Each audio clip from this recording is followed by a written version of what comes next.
Okay, as you can see, we're set up here, and it's just a little basic setup. And as you can probably see in the background, I don't have a lot of room in this shop. I lost my original shop, and that was August 8th, 2024, due to a fire. Not by any fault of the woodworking or anything like that. There was a gel battery exploded in my Harley that was also stored in the shop, and so the shop burnt down and lost all my tools, and I've had to start over. So this shop's a little bit smaller, but we're making do. We're setting up a lot of different ways to organize and streamline our tool setup. So if you have any suggestions, feel free to shoot me a message, drop me a comment. And also, I'm not going to be one of those that beat the drum for subscribe and like and ring the bell and all that. But if you do, if you like what you see, help me out, and I'm going to put out more videos. They're going to range from, I've got projects, as you can see, the Harley in the background. I got a project, put air ride on the Harley.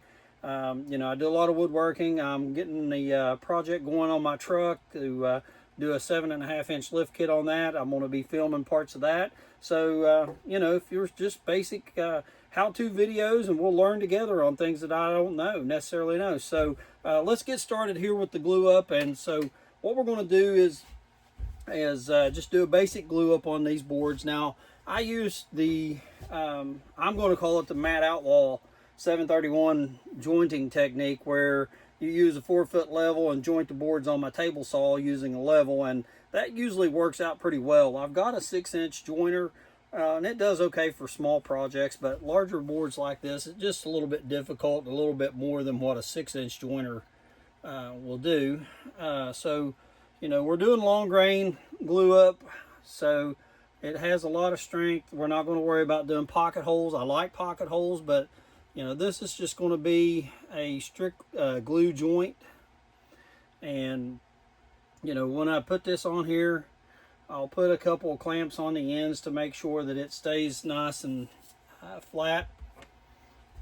But I'm going to run it through the planer together as well anyway. So I almost messed up. What we got to do is we got to use our Jason Gibbs Bourbon Moth Woodworking, our natural born glue spreader here.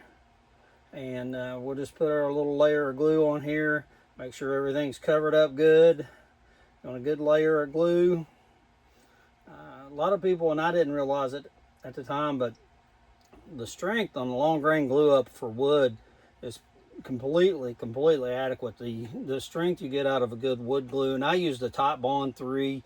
It lasts in all different types of weather circumstances. But I'm doing a thin layer of glue on both pieces, and I'm not going to worry a whole lot about squeeze out. I'll wipe up what I can. But like I said, this is going to go through a planer. Little run over there, dab it up.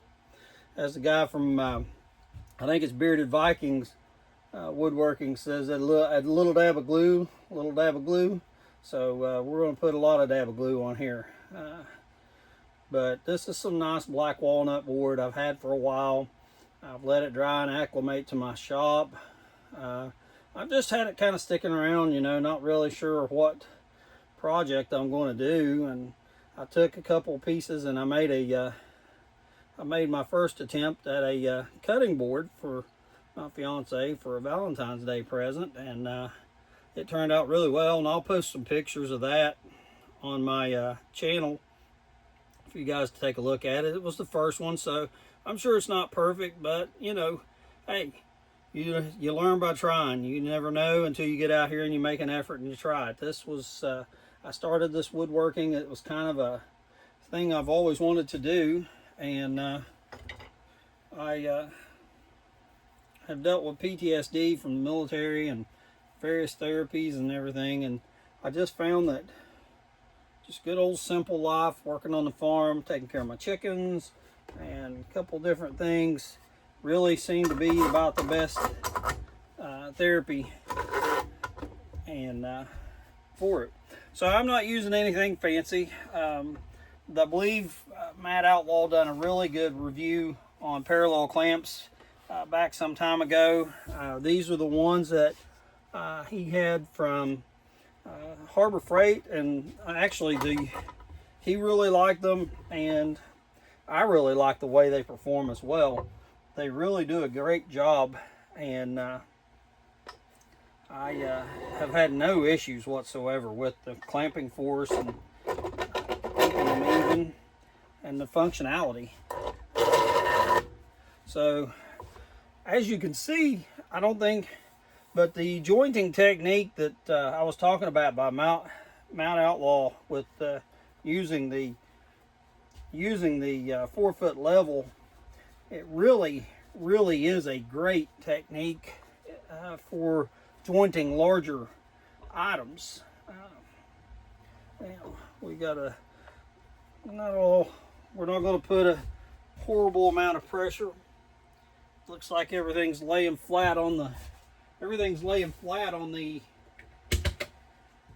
clamps. So, you know, we're just going to take us a little rag here, and a little damp rag, and sorry, but I'm just out here kind of killing time tonight.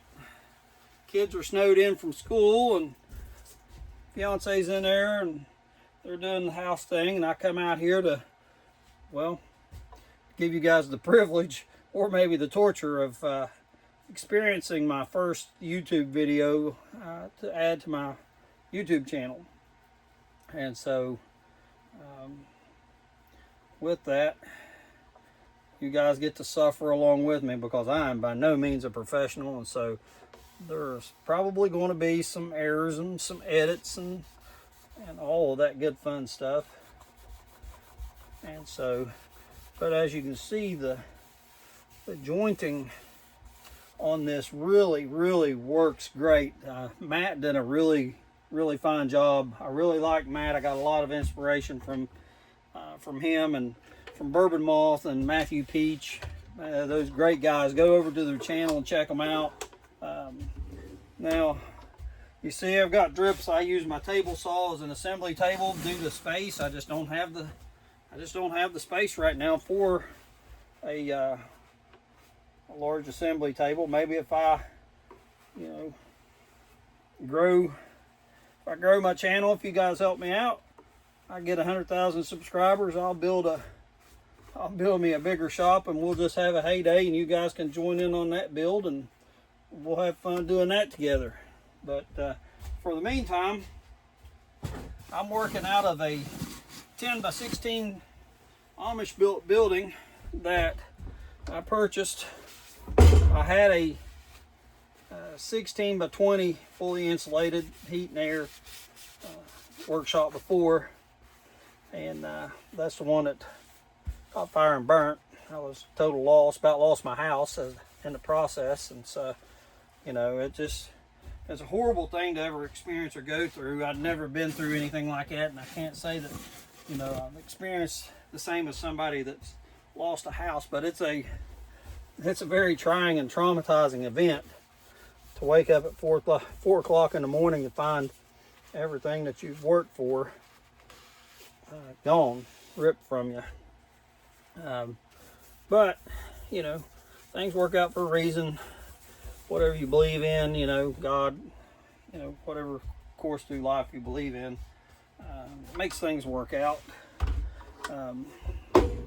So here we are, we're back, and we got a 10 by